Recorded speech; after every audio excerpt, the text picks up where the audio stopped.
മർദ്ദനം തുടങ്ങിയ സമയത്ത് തന്നെ ഞാൻ പറഞ്ഞിരുന്നു ഗർഭിണിയാണ്, ഉപദ്രവിക്കരുതെന്ന് പറഞ്ഞപ്പോഴത്തേക്കും അമ്മായിയമ്മയാണ് പറഞ്ഞത് ഇത് എൻ്റെ മോൻ്റെ കൊച്ചൊന്നും അല്ല എന്നുള്ള രീതിയിൽ സംസാരിച്ച് മകനോട് പറഞ്ഞത്, ചവിട്ടിക്കലക്കാനായിട്ട് പറഞ്ഞത്. അങ്ങനെ മകൻ ആ നിർദ്ദേശം അനുസരിച്ച് ഓടി വന്ന് വയറ്റത്ത് ചവിട്ടുകയായിരുന്നു.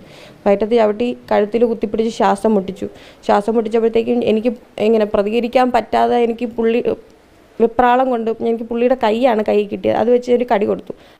കൊല്ലത്ത് ഭർതൃഗൃഹത്തിൽ സ്ത്രീധനം കുറഞ്ഞു പോയതിൻ്റെ പേരിലാണ് 28-കാരിക്ക് അതിക്രൂര മർദ്ദനത്തിന് ഇരയാകുകയും ചെയ്തത്. എന്തായാലും യുവതി തന്നെ നമ്മോടൊപ്പം ചേരുന്നുണ്ട്. ആകെ 6 മാസമേ ആയുള്ളൂ വിവാഹം കഴിഞ്ഞിട്ടല്ലേ?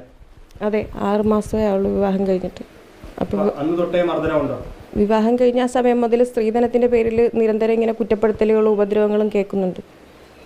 അപ്പോൾ ഈ മാസം 11-ാം തീയതിയാണ് ഈ കാര്യങ്ങൾ നടക്കുന്നത്. ഭർത്താവ് കുറേ ഉപദ്രവിച്ചു. ഗർഭിണിയാണെന്നറിഞ്ഞ് വയറ്റത്ത് ചവിട്ടുകയും